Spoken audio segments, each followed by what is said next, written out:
Olá, pessoal, tudo bem? Meu nome é Roberto Novaes e eu sou professor da Faculdade de Direito da UFMG. Hoje nós vamos continuar o nosso curso sobre processo legislativo e nós vamos tratar de uma temática conhecida como consolidação das leis. Ela tem previsão na Constituição e também tem previsão na Lei Complementar 95/98, que é a lei que regula a elaboração e a criação de leis no nosso país. Antes de a gente passar ao tema propriamente dito da consolidação, é importante fazer uma pequena retrocesso histórico e situar a realidade jurídica que nós temos hoje no nosso país, a realidade do ordenamento jurídico do nosso país e a forma pela qual a estrutura do direito europeu, que é o direito que influenciou o nosso, que é o direito de origem da nossa tradição jurídica, se organizava. Então, como é que era o direito europeu medieval? Ele era um direito constituído por diversas ordens normativas diferentes. Não havia na Idade Média essa estrutura política que a gente conhece nos dias de hoje, que a gente tem em mente nos dias de hoje, que são os Estados nacionais. Então, hoje, praticamente o mundo inteiro, ou o mundo inteiro, está organizado em Estados-nação, que são territórios dentro dos quais uma única ordem jurídica produzida pelo corpo político, ela existe. Então, quando nós pensamos aqui no Brasil, a gente pensa o seguinte, olha, o que é o direito brasileiro? O direito brasileiro, ele é aquilo que é produzido pelos órgãos estatais, pelos diversos níveis de poderes legislativos, por exemplo, o Congresso Nacional, né, a Câmara e o Senado, as assembleias legislativas estaduais, as câmaras municipais e também produzido pelos órgãos do Estado, da administração pública, né, pelos diversos níveis de poder executivo, presidente, governadores, prefeitos, pelos órgãos da administração pública, Receita Federal, Anvisa, Universidade Federal produz uma série enorme de regras e assim sucessivamente. É claro que aqui nós estamos fazendo uma simplificação da estrutura do nosso ordenamento. O ordenamento jurídico não é composto apenas pelas normas jurídicas produzidas por esses órgãos, mas podemos dizer que a principal fonte, ou seja, o principal lugar onde eu vou procurar qual é a norma jurídica, é o texto legal, é a norma contida no texto legal. Essa realidade, o fato de a gente viver nessa realidade, faz imaginar que em todas as épocas foi assim, e torna difícil a gente imaginar como que poderia ser diferente dessa estrutura normativa que a gente tem hoje. Mas, antes desse longo, porque foi um longo processo histórico, o processo de formação dos Estados-nação, mas antes da formação dos Estados-nação na Europa, a ordem jurídica ela era plural. Ou seja, no mesmo espaço territorial conviviam diferentes tipos de ordem jurídica, né? Diferentes tipos de norma jurídica. Vamos falar que a ordem jurídica é esse todo, mas era uma ordem jurídica composta, por exemplo, por ordens do rei, composta por comandos dos pequenos soberanos, né? Não seria nem correto falar soberano, mas dos pequenos governantes locais, do duque, do marquês, do conde, do senhor feudal que ele estava. Era composta por preceitos religiosos, era composta o chamado direito canônico, mas também normas advindas do próprio comportamento religioso. As normas costumeiras tinham uma importância enorme. Então, a gente pode dizer, e não sou só eu que estou dizendo isso, mas quem diz isso é um dos principais teóricos da formação dos Estados nacionais, que é Jean Bodin. Uma das principais características da soberania, que nasce junto com os Estados-nação, é justamente a de unificação do direito e de produção do direito. O Jean Bodin chega a dizer que se existe um traço característico da soberania, esse traço característico é a produção das leis. Essa realidade, então, se manifesta no Estado moderno, no Estado brasileiro, e o Estado brasileiro como um todo é um grande fabricante de leis, é um grande legislador.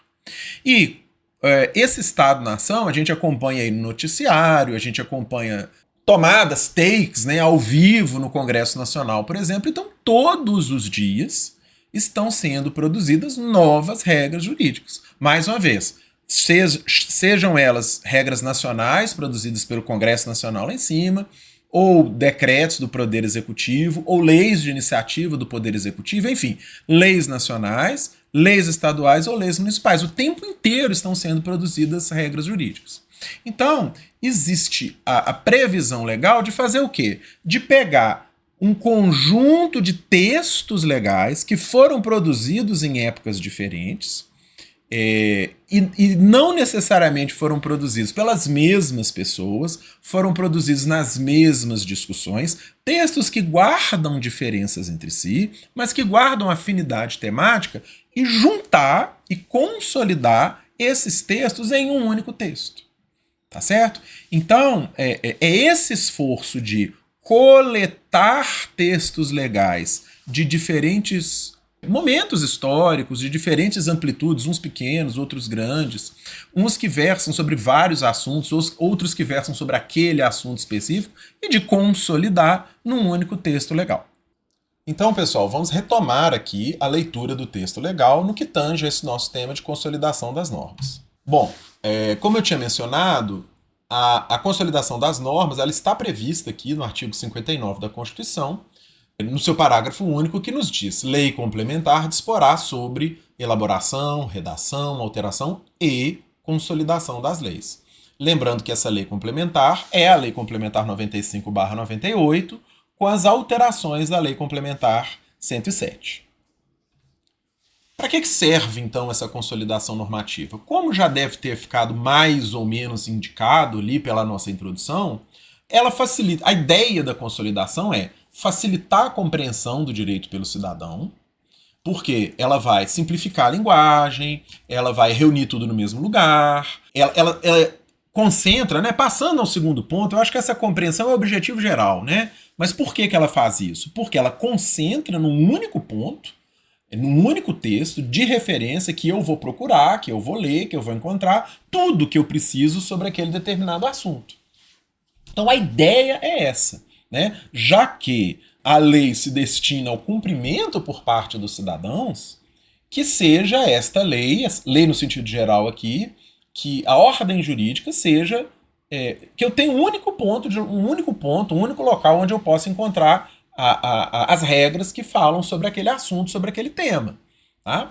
Além de concentrar num mesmo ponto, a ideia é aumentar a clareza e coerência dos textos. Então vamos imaginar, pessoal, que eu tenho textos de diferentes épocas que vão falar, né, talvez a consolidação mais famosa que tenhamos seja a consolidação das leis trabalhistas, a famosa CLT. Então imaginem que eu tivesse, antes da CLT, diversos textos legais, e havia realmente, tá? Mas não é o caso aqui de a gente discuti-los, diversos textos legais que estabelecessem regras sobre o trabalho.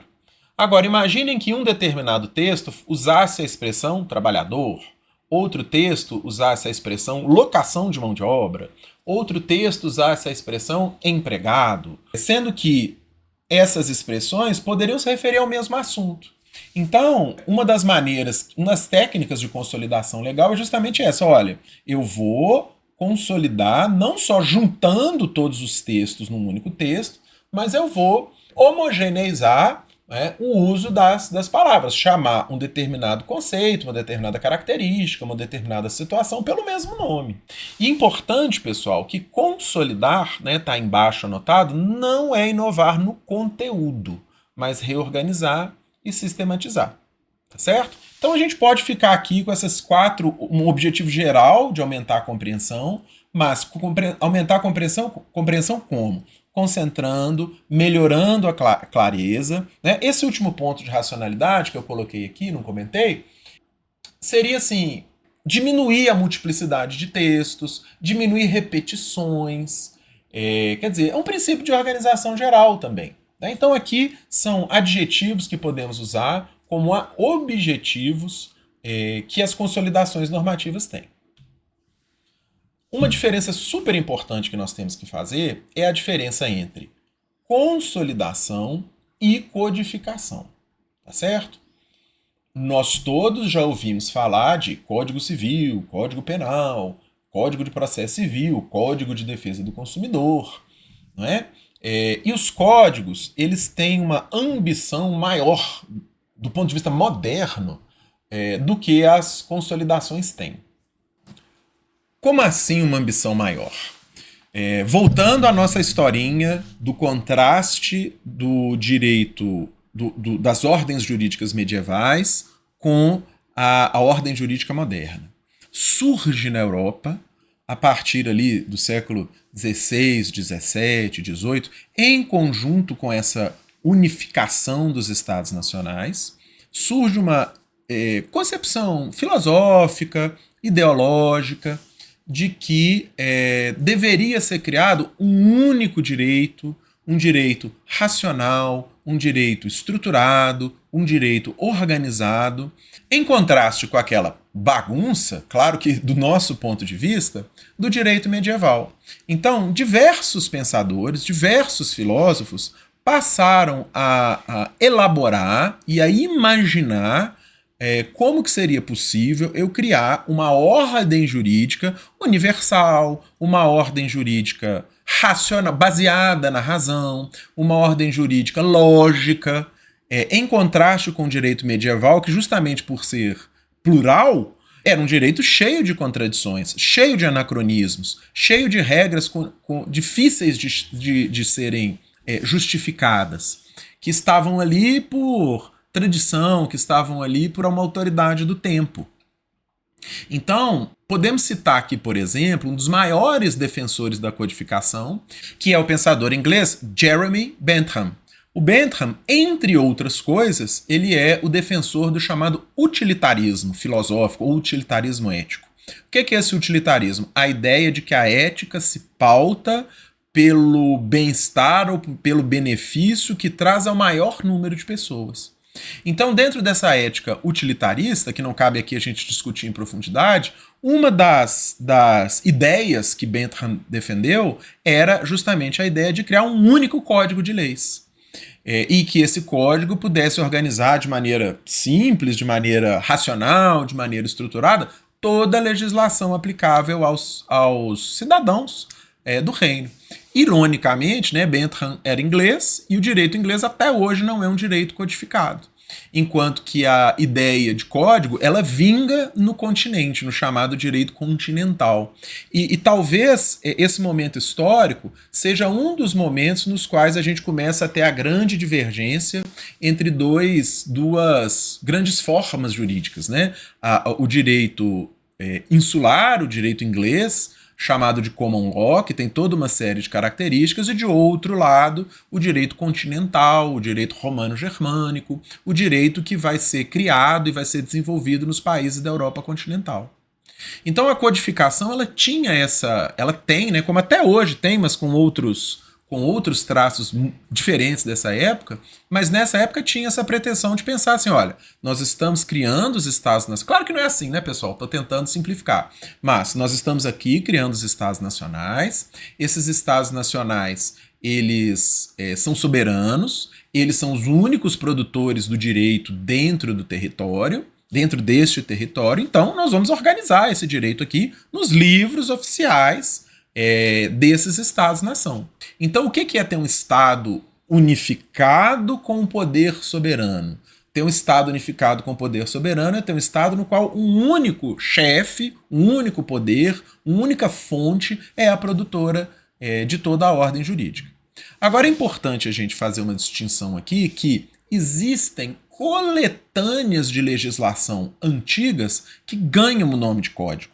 Então essa confusão a gente tem que desfazer.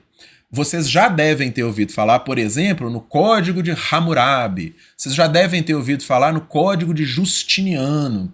Hammurabi foi um imperador, um rei da Babilônia, enquanto Justiniano foi imperador do Império Romano do Oriente, ou Império Bizantino. Então, estas foram autoridades que produziram, na verdade, coletâneas legais. Então, existem vários textos, e são textos que sobreviveram até os dias de hoje.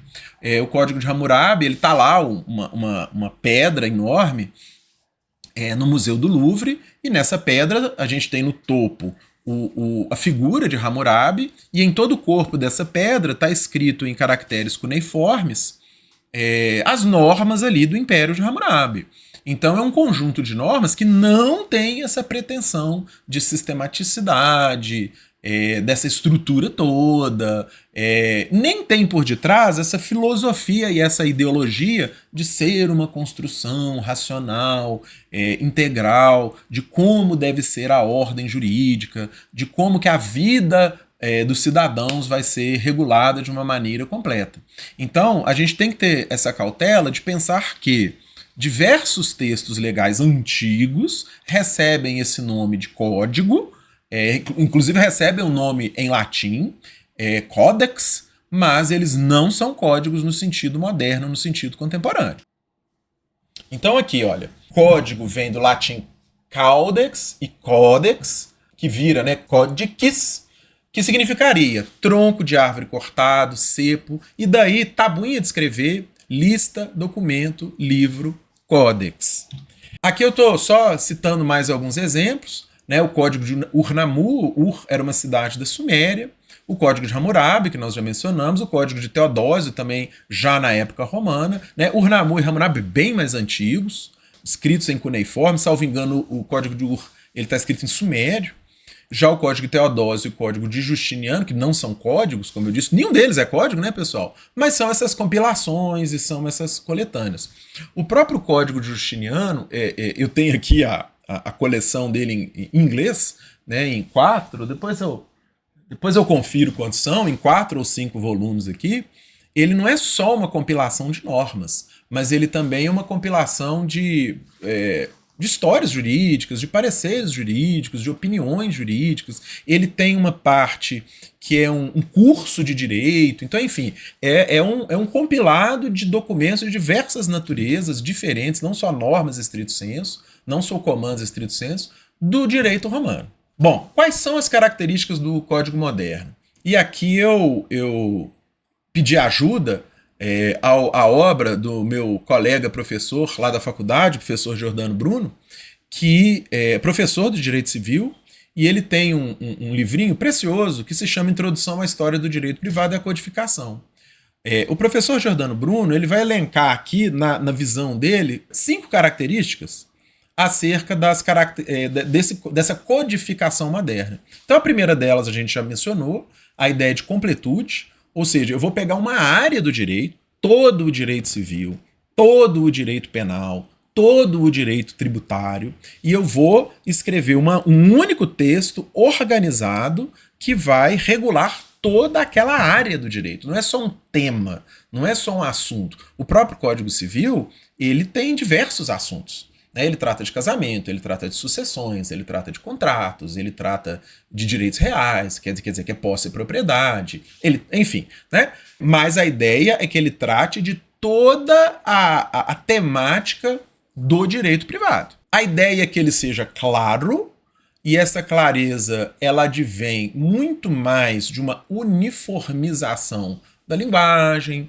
do fato de ele ter sido feito todo de uma vez, do que propriamente de ser claro, claro no sentido leigo. A legislação ela é muito técnica, né? Então, embora seja um dos objetivos, inclusive expresso nos documentos oficiais, que a lei deve ser fácil de ser compreendida, mas isso é um objetivo, não precisa dificultar, né? Mas isso é um objetivo distante. Tem grande parte da legislação ela é técnica, e ela requer um saber técnico para ser interpretada, para ser estudada, para ser compreendida. Então, clareza é muito mais nesse sentido quer dizer, poderia ter ali uma ambição original de ser claro, compreensível ao cidadão comum, mas acaba que na prática isso é inviável, tá? E esse terceiro ponto é interessante, que é esse ponto de rigidez, ou seja, como é um documento jurídico que iria regular uma área inteira do direito, ele não é para ficar sendo mudado toda hora. Então é para ele ser rígido no sentido assim, olha, ele vai durar daquela forma durante muitos anos.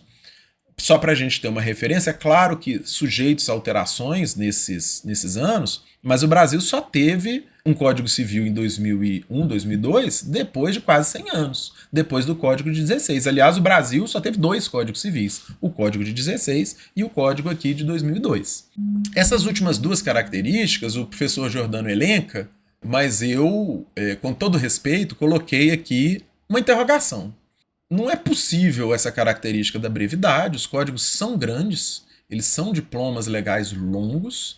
Eu acho que isso poderia sobreviver como uma ambição, ou talvez uma brevidade em comparação a uma legislação dispersa, mas em si eles tendem a ser muito grandes. E essa última questão da acessibilidade, que é parecida com a questão da clareza, eu trataria em conjunto, né? Mas enfim, não só pela linguagem fácil, mas também por estar tudo no mesmo lugar, por estar tudo organizado, numa ordem correta, artigos e parágrafos, incisos, né, textos que estão falando da mesma coisa estarem naquele código juntos. Então, as normas relativas ao casamento estão num capítulo, numa seção, as normas relativas a contratos estão em outra, as normas relativas a empresas estão em outra, né? Não está tudo bagunçado e misturado. E, como eu disse para vocês também, aqui, ó, as codificações são multitemáticas, diferente das consolidações. Então, o próprio artigo 7º da Lei Complementar 95 vai nos dizer, olha, excetuadas as codificações, cada lei tratará de um único objeto. Ou seja, as consolidações também devem tratar de um único objeto, as codificações não. Então, até isso entra um pouco em contradição com a ideia de brevidade, né? Se ela vai tratar de vários assuntos, é difícil que ela seja breve. Né? Um código tem essa ideia de ser uma normatização de uma área inteira do direito. O que é um projeto de consolidação, então? Eu trouxe aqui um verbete de uma publicação, que é o Glossário de Termos Legislativos. Essa publicação, gente, depois eu vou deixar o link aqui na descrição, essas publicações elas são do Senado e da Câmara. Então, tanto o Senado quanto a Câmara têm as suas livrarias, o seu serviço editorial, e tem, assim, excelentes publicações. É esporte nacional falar mal do Congresso, com razão em muitos momentos, mas a gente tem que saber que o Congresso Nacional ele é antigo, ele tem tradição, e ele é um corpo, e ele possui um corpo técnico, um corpo político também, mas um corpo técnico extremamente qualificado. Então existe uma série de publicações assim de altíssimo nível que estão disponíveis para compra dos exemplares físicos, né? Mas também estão disponíveis para baixar os PDFs gratuitamente. O objetivo do Congresso Nacional não é lucrar com publicações, mas informar a população. Então a gente consegue baixar os PDFs. Eu tenho muitos livros aqui, por exemplo, do Senado, que eu comprei. Quando a gente compra, eles são muito baratos, sabe? São obras, assim, tem uma variedade muito grande de obras mesmo. Mas voltando ao assunto, o que é um projeto de consolidação? É uma proposição destinada a sistematizar em uma única lei as disposições sobre determinada matéria constante de diferentes normas. Deve restringir-se aos aspectos formais, sem alterar o mérito das normas consolidadas. E aqui essa referência é a referência que o próprio glossário coloca, a Lei Complementar 95, que nós já falamos várias vezes, e aqui o artigo 13, né, nós vamos falar dele aqui hoje, e seguintes, tá, gente? Mas o regimento interno da Câmara dos Deputados, esse aí RICD, e o regimento interno do Senado Federal também vão cuidar desse tema, e vão cuidar, nós não vamos entrar em detalhes dos 2 regimentos, mas eles vão prever especificamente, de maneira mais geral, processos simplificados para essas consolidações. Porque como elas não são inovações, o rito pelo qual elas tramitam nas câmaras legislativas, ele tende a ser um rito mais simples, como nós vamos ver mais adiante. Passando então à previsão da própria Lei Complementar 98. Ela começa aqui no artigo 13 dizendo, olha, as leis federais serão reunidas em codificações e consolidações, integradas por volumes contendo matérias conexas ou afins, constituindo em seu todo a consolidação da legislação federal.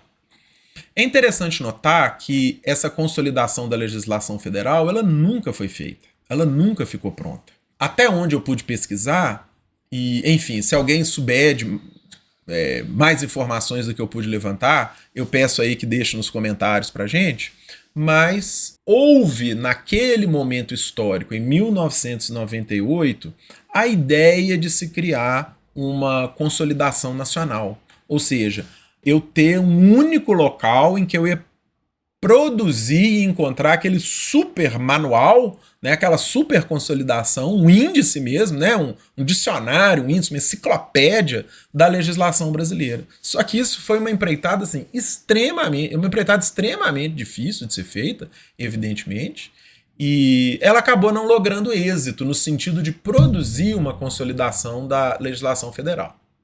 Sobre esse tema, é interessante, né, por isso que eu disse até onde minhas pesquisas foram, é interessante mencionar esse curto artigo, que ele está na Revista da Presidência da República, ele é de, aqui ó, Revista Jurídica Virtual, salvo engano era o nome dela na época, posso estar enganado também, mas eu encontrei no site da Revista da Presidência da República, aqui ó, de 2002, né, o artigo. Então, esse artigo aqui da Célia Cristina dos Santos Silva, falando sobre a importância da consolidação da legislação federal. Então, assim, é um texto de referência também, embora curtinho, e ele menciona que quando foi produzida aqui, ó, a Lei Complementar 95, alterada pela 107, foi formado aqui, ó, um comitê, né, para reorganização das leis, para produzir essa consolidação da legislação federal. Então ela relata aqui, ó, que cerca de 160 juristas e técnicos do Executivo trabalharam em conjunto nesse projeto, que teve uma organização ministerial. Entretanto, esse projeto não logrou êxito, né, na forma de produzir esse documento. Também, até onde eu pude investigar, o que esse projeto acabou resultando foi em algo muito interessante também, né? Não foi uma falha, no sentido de deu tudo errado, né? Juntaram-se 160 pessoas e não deram conta do serviço. Mas isso acabou resultando no próprio repositório de legislação da Presidência da República. Então aqui, o que nós temos? Né? Nós temos ali em legislacal.presidencia.gov.br, nós temos aqui esse portal de busca, que ele funciona muito bem. Tem muitos portais de busca aí, por exemplo, de jurisprudência, que não são aquela maravilha, mas esse aqui funciona muito bem, né? Em termos de portal público de pesquisa, em que a gente consegue pesquisar documentos legais de diversas naturezas. Então, se eu clicar aqui, a gente tem decretos, leis, a gente consegue filtrar, né, medidas provisórias e tudo mais, e consigo buscar por termo, por número. Então, assim, é um local onde eu encontro a legislação federal também de maneira relativamente fácil, né? De certo modo, isso até tornou obsoleto uma coisa que tinha no meu tempo de direito, que era a gente ter os códigos impressos com a chamada legislação extravagante. Então, vinha o Código Civil e várias leis civis ali nas outras páginas, e a gente levava também para faculdades os chamados vademecums, né, que eram coletâneas de todo o direito que a gente precisava ali na sala de aula. Então hoje isso aí, na verdade, ficou obsoleto. As editoras ganhavam muito dinheiro publicando esses códigos, e hoje eu desconheço, assim, código ou vademecum, né? Pode até ser que ainda tenha aí, mas eu mesmo há muito tempo não tenho interesse em pesquisar, em procurar nisso. Quando eu preciso, a gente procura a legislação online, sendo pela busca direta aqui nesse portal, seja pela busca nos buscadores aí, comerciais realmente. E aqui eu quero fazer uma pesquisa aqui, uma experiência de uma pesquisa com vocês, para ilustrar um problema das consolidações, né? Ou uma dificuldade, não é um problema. Então eu vou filtrar aqui, deu um resultado interessante, vou colocar uma palavra-chave aqui, ó, alimentação. E aqui, olha, eu vou selecionar apenas leis para não aparecer coisa demais. Então, olha que interessante, olha, aparece, por exemplo, essa lei aqui recente, olha, de 28 de abril de 2026, né, está ordenado por data de publicação, é a mais recente, ela dispõe sobre o ofício de profissional de dança. Então, o que isso tem a ver com alimentação? Da gente bater o olho aqui, possivelmente aí dentro tem uma regra, tem já, eu sei que tem, tá? Mas possivelmente tem uma regra falando da alimentação aí do profissional de dança, quando ele está prestando serviço, quando ele está trabalhando e tudo mais. E é interessante que na sequência aqui, olha, apareceu outra lei também, olha, que ela vai falar sobre a custódia compartilhada de animais de estimação nos casos da dissolução de casamento e união estável. Então, se a gente abrir essa aqui primeiro, vamos abrir as duas aqui para ficar mais rápido, dentro dessa lei aqui, que é a primeira do profissional de dança, se eu der um Ctrl F aqui e procurar a alimentação, olha, vocês estão vendo aqui, ó, na hipótese de trabalho executado não sei aonde, tem que pagar a despesa de alimentação. Então essa norma fala sobre alimentação. Tá? Assim como a outra aqui, vou fazer o Ctrl F aqui da custódia compartilhada. Olha só, as despesas de alimentação e de higiene ali com seu pet, elas vão incumbir aquele que está com o animal. Vamos ver se tem outra coisa falando de alimentação? Não, só tem essa palavra aqui falando de alimentação. Então, vejam vocês, uma das dificuldades que a gente tem em relação à consolidação, né? Quer dizer, eu tenho normas assim completamente distintas. Uma está falando sobre profissional de dança, de assuntos completamente distintos. Uma falando sobre profissional de dança, outra falando sobre os pets. E elas falam sobre alimentação. Então, claro que estão falando de alimentação, uma do pet, outra do profissional. Então, assim, é possível fazer uma consolidação das leis sobre alimentação? Né? É um exemplo meio radical que eu estou dando aqui, mas é didaticamente para ilustrar esse assunto. Vamos pensar numa coisa talvez mais realista. Imaginem vocês que eu tenho dezenas e dezenas de normas que vão falar sobre contratos. O que o Código Civil vai falar é a disciplina geral dos contratos e vai tratar de alguns contratos específicos. Só que nós vamos ter normas que vão falar sobre contratos, toda a legislação. Então, como é possível, por exemplo, fazer uma consolidação da lei contratual brasileira? Tá? Então, enfim, olha o desafio que foi colocado naquela época e ele teve um resultado bastante interessante, né? Bastante satisfatório, que apesar de não ter sido produzido o diploma legal especificamente, ou essa enciclopédia jurídica do Brasil, foi produzido um portal, né, de busca da legislação, que é muito útil, é muito bom, é de graça e está aí à disposição da população. Tá? Outra coisa interessante que eu queria mostrar, né, aqui, ó, esse eu não deixei aberto não, pessoal, mas eu vou colocar aqui, ó, US Code of Laws, olha só. É interessante que os Estados Unidos é um país de tradição inglesa, do direito inglês, que é uma tradição de direito não codificado, como a gente mencionou, mas os Estados Unidos têm aqui o US Code. O US Code, apesar do nome, ele não é uma codificação, ele é uma consolidação. Então, olhem aqui para vocês, como a gente diz aqui em Minas, né? Olha para vocês verem como que os assuntos que são tratados, eles são muito diferentes. Então, isso aqui é uma consolidação enorme, né? Uma verdadeira enciclopédia da legislação dos Estados Unidos. E aqui ele vai falar de assuntos assim, desde Forças Armadas, educação, hospitais e asilos, o trabalho, patente. Então, enfim, olha o tamanho que é isso aqui, transporte, enfim, bastante variado e organizado numa única plataforma.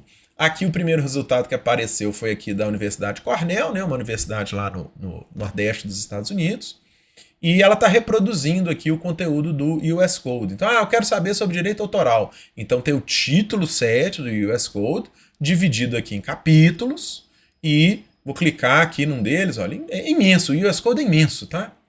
Olha só como é que eles estão regulando aqui e fazendo esse trabalho de consolidação legal. Então, embora ele se chame código, ele não é um código nesse sentido moderno, como é o Código Civil Brasileiro, esse sentido que nós estamos tratando. Voltando então aqui ao texto da nossa maneira de fazer consolidação. A gente viu que essa consolidação da legislação federal ela nunca foi produzida, e o parágrafo 1º do artigo 13 vai dizer, olha, a consolidação consistirá na integração de todas as leis pertinentes a determinada matéria. Poxa, a matéria é alimentação? Não tem jeito de fazer uma consolidação sobre alimentação. Tem coisa na lei sobre pets e tem coisa na lei sobre profissional de dança.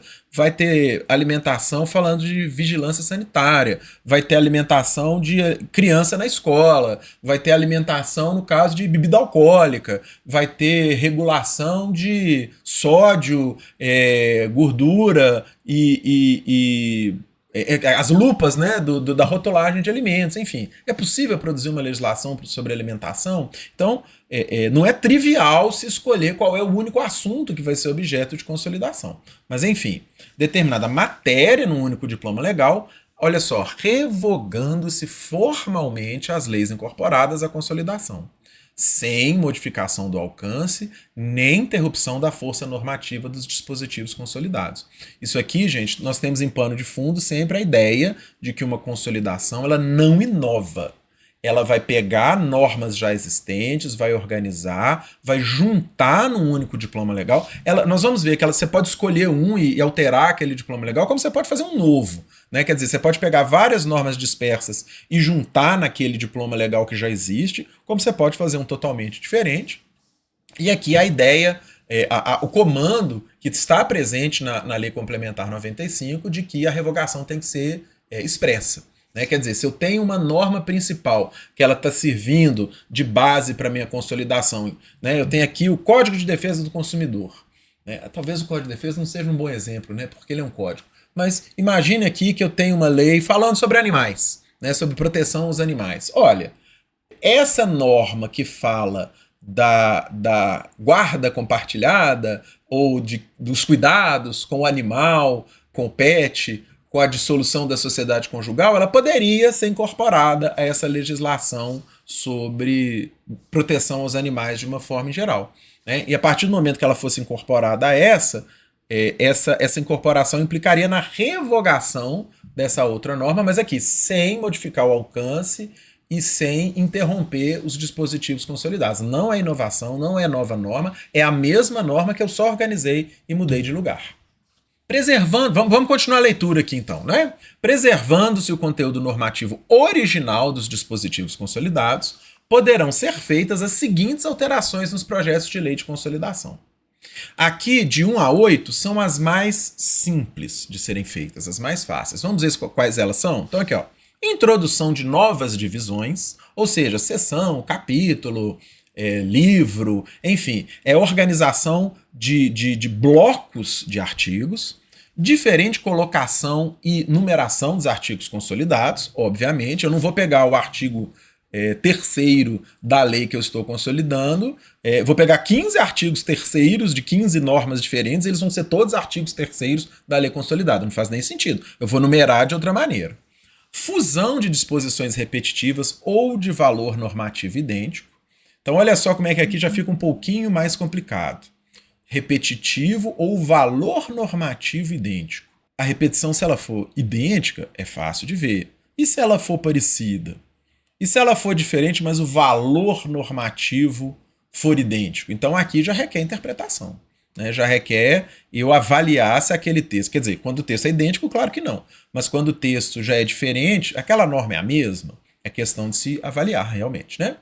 Aqui, o número 4 é simples, atualização da denominação de órgãos e entidades da administração pública, quer dizer, os órgãos públicos estão mudando de nome o tempo todo, com as diferentes reformas administrativas, e uma legislação vai se referir lá à alfândega do Império. A alfândega do Império não vai existir mais, ela hoje, quem corresponde a isso é a Receita Federal do Brasil, vamos supor, né? Então, nós vamos alterar aquele texto legal e vamos trocar o nome daquele órgão. Atualização de termos antiquados e modos de escrita ultrapassados. Então eu vou dar um exemplo aqui para vocês. O Código Comercial, que ele é vigente até hoje, eu vou deixar esses exemplos para o final da nossa aula, mas ele vai falar em súditos, ele vai falar em império, ele vai usar uma terminologia que é totalmente inadequada aos tempos atuais. E os modos de escrita idem, seja reforma ortográfica, né, seja a própria estrutura da linguagem que muda dentro daquela ideia de clareza, de acesso.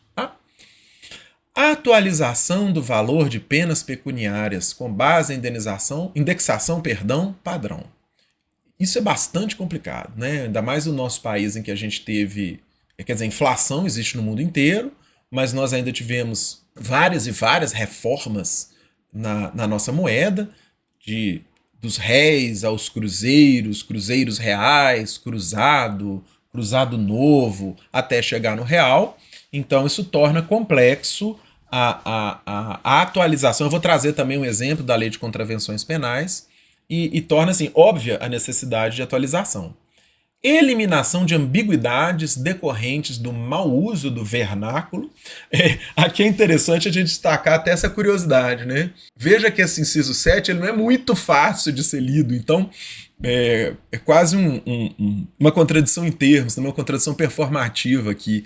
Então, não é que a expressão mau uso do vernáculo seja um mau uso do vernáculo, mas isso não é exatamente claro dentro daquela ideia de clareza que a gente estava dizendo. Eliminação de ambiguidades decorrentes do mau uso do vernáculo. É muito chique falar assim, mas a ideia aqui justamente se simplifique o texto, né, o vernáculo, a nossa língua. Então, eliminação de ambiguidades, não só de ambiguidades, como está dito aqui, né, mas de coisas que não estão claras, coisas que estão mal escritas, os vários problemas que a gente pode ter de ambiguidade, tanto de palavras quanto de frase e tudo mais, e homogeneização terminológica do texto. Eu não vou chamar trabalhador por 15 nomes diferentes. Eu não vou chamar ora empresa, ora companhia, ora firma, ora negócio, não. Vamos chamar sempre pelo mesmo termo, vamos chamar sempre de empresa, por exemplo. Né? Então, a homogeneização vem nesse sentido. Então, aqui nós estamos na parte fácil. A segunda parte, do parágrafo segundo, né, eu repeti aqui em cima o texto do parágrafo, mas a segunda parte, olha o que ela diz. Aqui já é bem mais complicado e nós não vamos nem abordar nessa nossa aula, mas é importante saber que existe. Olha só, supressão de dispositivos declarados inconstitucionais pelo Supremo, observada no que couber a suspensão pelo Senado da execução de dispositivos na forma do artigo 5210 da Constituição. Então, olha só, aqui já não é mais apenas a organização do texto que está bagunçado. Aqui eu já tenho dispositivos, quer dizer, eu estou consolidando, eu continuo fazendo essa consolidação, mas eu já estou pegando dispositivos que foram considerados, declarados inconstitucionais, e eu já estou fazendo uma faxina legal mesmo. Estou dizendo, olha, esse texto aqui, ele vai sumir da nossa consolidação para não gerar dúvida. Então aqui eu já tenho que conhecer a jurisprudência do Supremo, eu tenho que saber em que termos aquela decisão foi tomada. Né? Muitas vezes não é trivial saber isso, quais efeitos aquilo ali vai provocar. O número 10 é a mesma coisa, olha. Mesma coisa em termos de dificuldade, né? Indicação de dispositivos não recepcionados pela Constituição. Ou seja, né, não vamos entrar muito nesse assunto aqui também não, mas existe todo um conjunto legislativo anterior à Constituição de 88. Todas as normas atuais são produzidas de acordo com a Constituição de 88. Então, o que eu faço com as normas antigas? Eu jogo elas todas fora? Não, elas são recebidas. É o termo que a teoria da Constituição, a teoria do direito usa. Elas são recebidas pela Constituição. Então, quer dizer, a CLT que nós demos de exemplo, ela é de 1 de maio de 1943. Ela não foi feita de acordo com a Constituição de 88. Então ela perde o valor porque tem uma nova Constituição? Não. Nós vamos dizer que ela foi recebida pela Constituição de 88. Agora, ela é recebida no que ela está de acordo com a Constituição de 88. Portanto, se eu tenho regras anteriores à Constituição de 88, naquela parte em que elas são incompatíveis com a Constituição, elas não são recebidas pela Constituição. Tá certo? Bom, e a outra aqui, ó, declaração expressa de revogação de dispositivos implicitamente revogados por leis posteriores. Também requer um esforço maior de interpretação. Se não há revogação expressa, só há aquela revogação genérica, né? Revogam-se as disposições em contrário, há que haver uma avaliação de se aquele dispositivo foi ou não revogado. Vejam vocês que, justamente por serem mais complexas, essas intervenções de consolidação, olha o que diz o parágrafo 3º. As providências a que se referem os incisos 9, 10 e 11, acima, né, que a gente acabou de ler, deverão ser expressa e fundadamente justificadas. É até ingrato também, né, o mau uso do vernáculo, né, fundadamente justificadas, como se existisse uma justificativa infundada, né? Então, quer dizer, e justificadas com a indicação precisa das fontes de informação que lhes serviram de base. Então aqui está sendo redundante, mas para destacar isso, olha, se nós vamos fazer uma consolidação e nós vamos fazer esse trabalho de faxina do que foi declarado inconstitucional, do que não foi recepcionado ou do que foi implicitamente revogado, a gente tem que dizer, olha, foi implicitamente revogado por isso, é inconstitucional por causa da ação direta de inconstitucionalidade tal, isso aqui não foi recepcionado porque viola direito fundamental, então tem que ter esse trabalho de análise muito maior do que aqui no caso dos primeiros incisos, né, que eu estou voltando aqui, que são situações mais simples. Né? Então, o parágrafo 3º aqui quis deixar bem claro, né, quis fundadamente justificar que tem que dizer a origem, né, as razões pelas quais aqueles dispositivos não estão sendo incorporados à consolidação. O artigo 14, aqui na sequência, ele vai tratar dos procedimentos de consolidação. Olha que interessante, né? O que tem de importante nesses procedimentos? Como a consolidação não é inovadora, a ideia, quer dizer, ela não está criando norma nova, nem revogando norma, né? Ela está só juntando e fazendo essa limpeza, essa faxina que a gente acabou de ver. Temos, né? Por que não dizer, um procedimento mais simples de tramitação. Então, olha o que diz esse artigo 3º. O poder executivo ou o poder legislativo, beleza, pode ser de iniciativa dos dois poderes, procederá ao levantamento da legislação federal em vigor e formulará projeto de lei de consolidação de normas que tratem da mesma matéria, ou de assuntos a ela vinculados, com a indicação precisa dos diplomas legais expressa ou implicitamente revogados. Então, quem que pode fazer a consolidação? O Executivo e o Legislativo. 2. A apreciação dos projetos de lei de consolidação pelo Legislativo será feita na forma do regimento interno de cada uma de suas casas, em procedimento simplificado, nós vamos ver ali adiante rapidamente, visando a dar celeridade aos trabalhos. Existem os procedimentos simplificados, mas a eficácia disso, a atuação disso é muito restrita. E o 3 aqui, ó, ele foi revogado.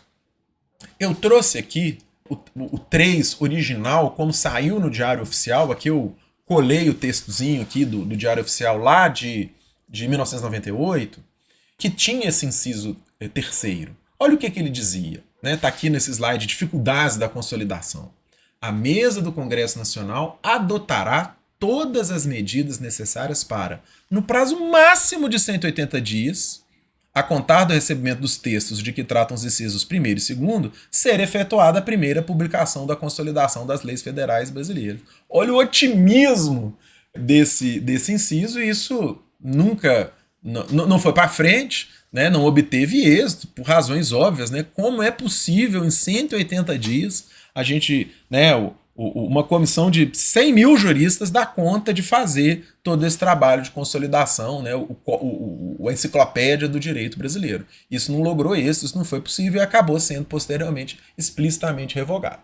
Bom, o regimento interno da Câmara dos Deputados, aqui nos artigos 212 e 213, prevê esse trabalho de consolidação, esse procedimento de consolidação simplificado. E existe na atual legislatura, salvo engano, nós estamos na 57ª legislatura, o grupo de trabalho de consolidação das leis. Eu pude pesquisar no site da Câmara, nem sempre esse grupo esteve ativo. Ele está ativo na atual legislatura, mas há legislaturas em que não há no site. Tá? Salvo engano, na 52ª tem, mas nas demais eu não consegui encontrar. Pode ser que ele tenha existido e tudo mais, mas não me pareceu algo muito ativo em todos esses períodos. E qual que é o procedimento simplificado? Basicamente, ela passa o projeto de consolidação passa pela CCJ, a Comissão de Constituição e Justiça, e depois vai para o plenário.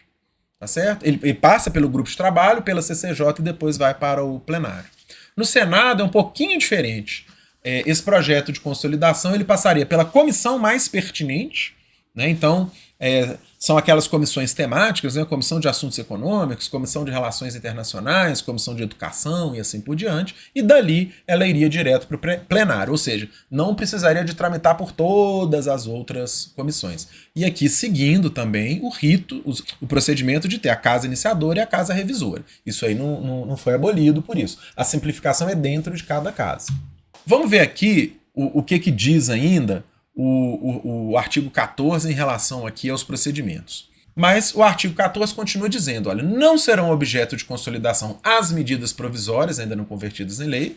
Isso faz muito sentido, né, na medida em que se eu colocasse uma medida provisória dentro de um projeto de consolidação, eu estaria transformando a medida provisória em lei. Medida provisória é provisória, ela tem o rito de aprovação e de análise próprio das medidas provisórias, então não faz sentido que ela seja objeto de consolidação.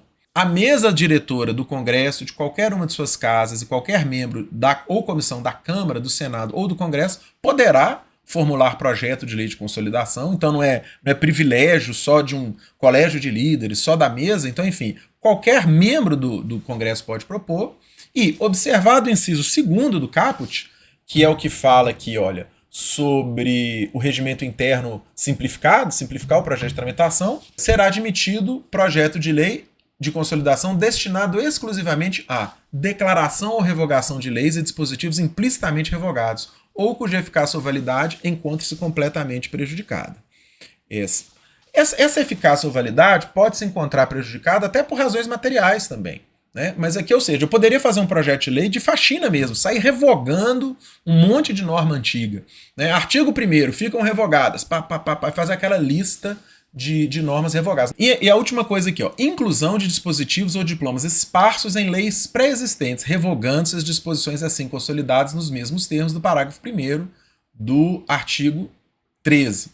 Então aqui é o seguinte, eu já até mencionei isso, pode ser feita essa consolidação, grosso modo, de duas formas. Ou eu vou pegar diversas leis esparsas, né, diferentes, vou criar uma lei nova, fazendo essa colagem, essa racionalização, organização, homogeneização, tudo isso que a gente falou, ou eu vou trazer esse exemplo aqui para vocês, que é um exemplo que está em tramitação atualmente, que é da Lei de Inclusão das Pessoas à Deficiência, que a opção que o Congresso Nacional, que a Câmara dos Deputados, melhor dizendo, fez foi, olha, eu vou pegar uma lei que já existe, que é o Estatuto da Pessoa com Deficiência, e vou usá-la como espinha dorsal da consolidação. Então, os dois movimentos são possíveis. Os dois movimentos são consolidações. Eu estou pegando vários textos dispersos e juntando em um texto, né, em um texto novo. No outro, eu estou pegando um texto de referência e estou enxertando, vamos chamar assim, os dispositivos esparsos nesse texto aqui, que é a espinha dorsal. Eu trago aqui um último slide, antes de a gente passar os exemplos, falando aqui comi um pouquinho, mas não tem problema, consolidação das leis federais brasileiras. Por que ela nunca aconteceu? E aqui eu elenquei algumas dificuldades. E eu queria aqui que você deixasse aí nos comentários se você enxerga outras dificuldades ou se você discorda aqui das minhas. Então, primeiro, o volume da legislação brasileira. O ordenamento federal brasileiro é enorme. Ele possui normas muitas vezes contraditórias, aí eu coloco, tá tampado aí, provisórias, setoriais e mal integradas. O brasileiro tem por esporte nacional falar mal do nosso país e dizer só no Brasil é assim. Em relação à legislação, isso não é verdade. Toda sociedade grande e complexa tem um volume legal enorme. Não é possível uma sociedade de milhões e milhões de habitantes ter pouquíssimas leis. Isso é impossível de acontecer. Nós vivemos numa sociedade complexa e ela terá um número grande de normas jurídicas. Né? Claro, pode ser simplificado? Pode ser consolidado o tema da nossa aula de hoje? Claro que pode. Então, isso já é uma primeira dificuldade. Aquele sonho de em 180 dias se fazer a primeira enciclopédia, a primeira versão da enciclopédia. Cultura de legislação incremental, ou seja, o Congresso, que não só o Congresso, os corpos legislativos em geral, frequentemente preferem alterar leis existentes pontualmente, ao invés de revê-las sistematicamente. Isso é uma questão da vida política, não é uma crítica aos nossos legisladores. Então a gente entende que o processo político, muitas vezes ele vai ser resolvido com alteração pontual de uma lei.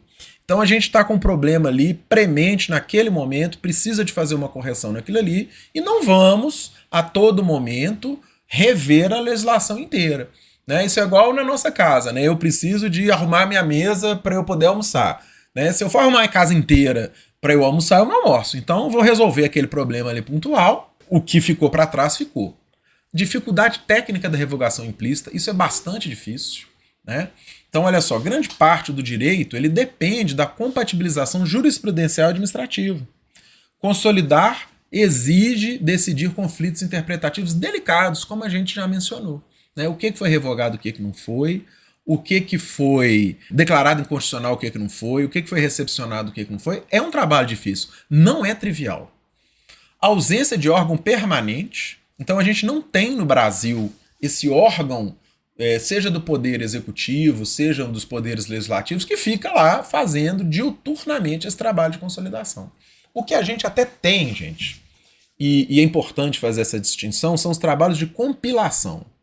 Quando a gente acessa a página, por exemplo, da presidência, né, aquele buscador que eu mostrei, as alterações que vão sendo feitas nos diplomas normativos, elas vão sendo incorporadas ao texto ali online, né? Então, assim, a gente tem vários exemplos disso aqui, né? Até em momentos que eu copio aqui para vocês, está lá, ó, parágrafo incluído pela norma tal, revogado pela norma tal, alterado pela norma tal. Quer dizer, é feito um trabalho diurno, constante de organização. Tá certo? Mas isso não significa que isso é um projeto de consolidação. Não. Eu estou pegando o texto publicado, estou pegando a alteração que foi feita naquele texto e estou só arrumando a exibição daquilo ali. Tá certo? Então, essa compilação sempre é feita. Né? Quando a gente clica lá no portal da presidência, tem texto original e texto compilado. Quer dizer, o original, nem sempre tem original, tá? Mas o original é o que saiu lá no Diário Oficial e o compilado já é com as alterações. Se a gente acessar a Lei Complementar 95, a gente consegue ver os dois. A gente consegue ver o texto original e a gente consegue ver o texto riscadinho com as alterações introduzidas pela Lei Complementar 107. E por último, gente, talvez o grande problema seja esse. Quer dizer, não seja o grande problema, né? Mas talvez o maior peso nessa situação, que é o seguinte: o baixo incentivo político. O legislador é um político, né? O deputado, os senadores, o vereador, ele é um político. Então, a atuação política, a gente tem que entender isso quando nós estamos falando de processo legislativo. O processo legislativo é um processo jurídico-político. Então, o vereador, o deputado, o senador, o legislador, ele não vai agir de maneira técnica. Né? Ele age de maneira técnica, mas ele age principalmente de maneira política. Então, fazendo uma comparação, do mesmo jeito que a gente tem o hábito de dizer que obra de saneamento não gera voto, porque ela está debaixo da terra e ninguém vê, obra de consolidação tampouco, né? Os políticos vão se preocupar em atender às pressões políticas, sejam pressões legítimas ou ilegítimas, pressões das suas bases políticas, dos seus patrocinadores políticos, dos seus partidos, dos governos, né, do momento político, e dificilmente uma consolidação legislativa vai gerar dividendo para aquele parlamentar no sentido de ganhar voto, de mostrar como sua obra, mostrar o seu trabalho. Trabalho super difícil, como a gente já viu aqui anteriormente, pelos motivos aí de 1 a 4, trabalhoso, complexo demais de ser feito, e que não tem incentivo ali para o parlamentar dizer o seguinte: eu sou o parlamentar que cuidou de dezenas de consolidações. Então isso aqui é um problema que fica. Bom, passando aqui aos nossos exemplos, né, como eu tinha dito, olha, possivelmente o Código Comercial, ele é um código, ele foi revogado na sua primeira parte integralmente pelo Código Civil de 2002, como vocês podem ver aqui. Aqui é um exemplo, tá, dessa compilação, olha só. Não está o texto dele aqui, está só dizendo da sua revogação, mas ele é um código que possivelmente é a lei mais antiga em vigor até hoje no Brasil. Eu fiz uma pesquisa acerca disso, é difícil de saber qual é a lei em vigor mais antiga. Tem gente que vai falar que é a lei que criou os cursos jurídicos no Brasil, que cria o curso de Direito de Olinda e de São Paulo. Os textos que eu pude encontrar e reportagens e tudo mais, mas enfim, o Código Comercial certamente é uma lei muito antiga, de 1850, e ela ainda é vigente. E ela é cheia de termos antiquados. Se a gente for rolar aqui um pouquinho, olha, vocês veem que no artigo 457, que é o primeiro que ainda sobrevive, pode ver que ele fala o seguinte, olha: somente podem gozar das prerrogativas e favores concedidos. Favor já não é um termo muito comum no direito atual, né? Eu não desconheço alguma norma que vai falar favor. A gente usaria os direitos concedidos às embarcações brasileiras, né? Aqui, ó, prerrogativas e favores. Olha, provavelmente hoje, se eu fosse redigir isso aqui, eu falei: somente poderão gozar dos direitos concedidos a embarcações brasileiras, aqui, ó, as que verdadeiramente pertencerem aos súditos do Império. Né? Não há que se falar mais isso, está completamente antiquado. Né? Sem que algum estrangeiro possua nelas parte ou interesse. Né? Então, ela usa essa nomenclatura: súdito, império, favor. Então, é curioso a gente ler que seria um exemplo relevante de consolidar isso em outro texto normativo. Por exemplo, textos relativos a embarcações, a comércio marítimo. Né? Talvez aqui não fosse nem o caso de usar o Código Comercial como texto, como espinha dorsal disso, mas fazer uma nova norma realmente, né? Já que essa é tão antiga que dificilmente se prestaria a servir como coluna vertebral dessa consolidação. Aqui um outro exemplo, olha, de um órgão que não existe, né, que deveria ser alterado a nomenclatura, o Tribunal do Comércio, a gente não tem mais isso, né? Enfim, são exemplos de nomes antigos ou de nomes de órgãos antigos ou de uso do vernáculo inadequado, de nomenclatura antiga. Tá? Um outro exemplo interessante que eu queria trazer aqui para vocês é da própria Lei de Contravenções Penais, que é o decreto-lei, né? Não existe decreto-lei mais, mas à época existia. Foi recepcionado pela Constituição como lei. Então, olha só, o Decreto-Lei 3688 de 41, no seu artigo 20, olha o que ele dizia. Anunciar processo, substância ou objeto destinado a provocar aborto ou evitar a gravidez. Essa norma foi alterada ali em 1979, então aqui é um processo de compilação, aqui já está da forma que eu tinha comentado, está riscado aqui o artigo 20 antigo, mas ele está mantido para referência. Aqui está dizendo a lei revogadora, se a gente entrar nessa lei aqui, ó, explicitamente faz referência à lei de contravenções penais, ela mantém e revoga suas disposições em contrário. E aqui, olha o que ela fez. Ela alterou o tipo penal e retirou do tipo penal aqui, ó, o evitar a gravidez. Eu até procurei, pessoal, a razão, o documento oficial que apresentava as razões dessa alteração, mas isso aqui nós estamos em 1979, então o uso de pílula anticoncepcional já estava se tornando talvez uma coisa comum nessa época. Imagino eu que uma das razões fosse essa. E era crime você fazer comércio de pílula anticoncepcional, né? E anunciar processo destinado a evitar a gravidez, provavelmente o uso de preservativo também pudesse ser enquadrado nesse artigo. Fica aí um tema, para quem tem dificuldade de pensar um tema para monografia, um tema de pesquisa histórica, né? As razões disso, se havia processo criminal por anúncio de preservativo, ou se as primeiras empresas que passaram a comercializar anticoncepcional tiveram problemas, os primeiros médicos que passaram a receitar tiveram problemas, provavelmente teve, tá? Eu não sei não, mas fica aí um tema interessante. E aí eles aproveitaram, olha só, e atualizaram a pena para isso. Ela era uma pena de multa de 500 mil réis a 5 contos de réis. Isso foi atualizado para 1 mil cruzeiros a 10 mil cruzeiros. Mas interessante que no restante da lei de contravenções penais não foi atualizado. Então a gente continua em vários momentos aqui, ó, no artigo 22 sequência, penas em contos de réis. Então aqui é um exemplo de uma atualização pontual, como foi a atualização que eu comentei com vocês. Se tratou desse assunto aqui, resolveu o problema ali do uso de preservativo, da recomendação médica, do comércio de anticoncepcional, mas não se reviu a lei de contravenção penal inteira. Você não vai arrumar a casa inteira só para tomar um café, então a ideia é essa. O último exemplo que eu quero trazer para vocês é do atual GT, da Consolidação da Legislação Brasileira, da Câmara dos Deputados, e o trabalho que eu pude identificar aqui foi o trabalho mencionado da revisão do Estatuto das Pessoas com Deficiência e da ideia de consolidação de todas as normas relativas à pessoa com deficiência. Eu vou deixar também nos comentários aqui, desculpem, eu vou deixar na descrição do vídeo o link para todos esses materiais aqui para vocês, e tem uma nota técnica que foi feita aqui pela assessoria, por esses consultores legislativos, né, Carlos Davi e André Freire, respondendo ao questionamento aqui, ó, do deputado Duarte Júnior sobre o próprio processo de consolidação. Então ele faz 3 perguntas aqui muito interessantes, né, que servem aqui como revisão para a nossa aula. Olha só, é possível realizar um processo de consolidação legislativa emendando a Lei Brasileira de Inclusão da Pessoa com Deficiência? Nós vimos que sim, né? A gente viu que é possível usar uma lei base que ela vai servir como espinha dorsal ou coluna na qual as leis que estão sendo consolidadas vão ser incorporadas, vão ser enxertadas. É possível, no contexto de um processo de consolidação, inserir remissões a outros diplomas legislativos não consolidados? Sim, é possível, isso é uma técnica legislativa. O tempo inteiro a gente tem remissão legislativa, né? O tempo inteiro nós estamos falando de acordo com a norma tal, de acordo com a norma tal. Isso é uma forma, sim, de organização.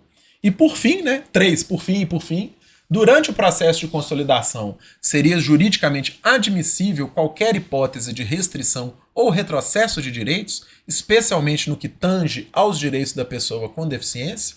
Aqui, claro que não. Como a gente já disse, a consolidação ela não se destina a alterar a legislação. Então, se houvesse uma restrição ou retrocesso de direitos, ou inclusive se houvesse um aumento de direitos, isso não seria mais passível de ser feito em procedimento de consolidação. Né? Especialmente no que tange aos direitos das pessoas com deficiência, que possivelmente você vai esbarrar, inclusive em direito fundamental. Né? Então, como o processo de consolidação ele é só um processo de organização, não é juridicamente possível, neste tipo de processo, a restrição ou retrocesso de direitos. Bom, pessoal, essa nossa aula aqui ficou um pouco mais longa. Eu quis apresentar para vocês uma base histórica do que é essa consolidação e mostrar que mesmo num assunto assim tão árido, né, parece uma coisa só burocrática, só uma coisa organizativa, como que está presente a história, como que a história pode se manifestar, porque consolidar significa recontar uma história legislativa. Né? E recontar uma história legislativa significa recontar a história do nosso próprio país, como a gente viu.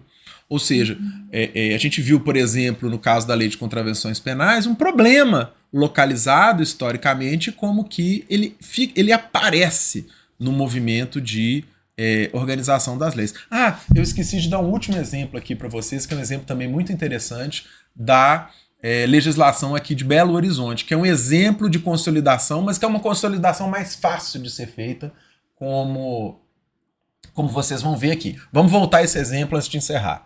Aqui, pessoal, eu trouxe a lei aqui, está dentro do Word, que eu pude baixar do site da Câmara Municipal de Belo Horizonte. Belo Horizonte tem uma lei, deixa eu aumentar aqui para ficar mais legível, olha só. Ela tem uma lei que consolida as datas comemorativas no município.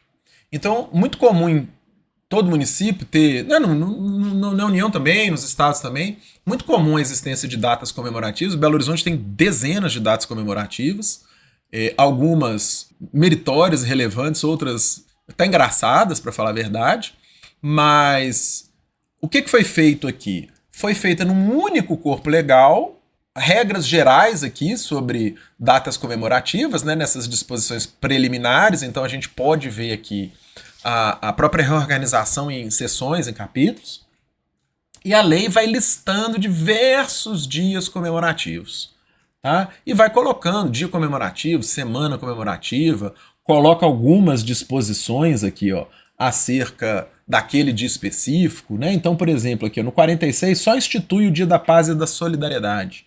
No 47, que é o Dia Municipal do Pedestre, vai dizer o que as autoridades deverão fazer. Né? Nós temos aqui o Dia Municipal da Peteca, enfim. E aqui é interessante que no final do texto legal nós temos um artigo que revoga uma quantidade enorme de normas anteriores, que são justamente as que foram aqui incorporadas. Então, essas normas aqui, começando aqui uma lei de 1956, e aqui a gente lista até uma quantidade de algarismo romano que eu não sei nem falar direito mais aqui, ó, nós já estamos onde aqui, pessoal? 291, né? Foram revogadas 291 leis, que cada uma instituía um dia comemorativo, né? E no final existe uma tabela com os dias comemorativos. Então, assim, é curioso, né? Eu marquei aqui o dia do cruzeirense, tem também o dia do atleticano. Para não ser o dia do americano, tem o dia do torcedor do América, para ficar bem claro. Então, bastante variado aqui a quantidade de dias comemorativos. Vejam vocês que aqui é uma consolidação mais simples de ser feita. Não há exatamente uma grande harmonização. E havia uma quantidade enorme, né? Quase 200 normas aí, não é isso? Dispersas, e todas foram reunidas na mesma. E qual que foi o procedimento que passou a ser adotado? Aqui eu trouxe um exemplo do procedimento que passou a ser adotado. Deixa eu aumentar um pouquinho aqui, olha. O procedimento foi esse, olha. Ao invés de se criar uma lei nova agora para cada dia comemorativo, o que se faz é alterar aquela consolidação de dias comemorativos. Então aqui eu trago o exemplo, né, até muito importante aqui para a nossa faculdade, que foi criado o Dia Municipal do Cientista do Estado. Na Faculdade de Direito nós temos o curso de Direito e o curso de Ciências do Estado. Então, Belo Horizonte aqui, ó, instituiu, vamos ver que data aqui, ó, não tem muito tempo isso, olha. Foi no finalzinho do ano passado, olha só, dia 19 de outubro é o Dia Municipal do Cientista do Estado.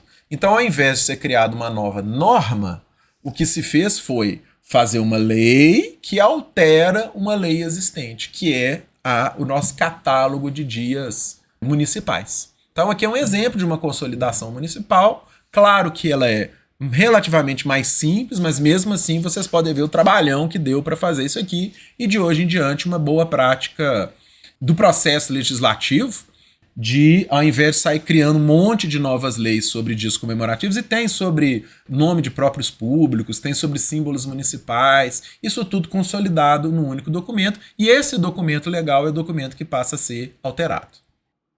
Bom, pessoal, espero que vocês tenham gostado do nosso vídeo. Nós vamos continuar produzindo as nossas aulas sobre o processo legislativo e até o próximo vídeo. Muito obrigado!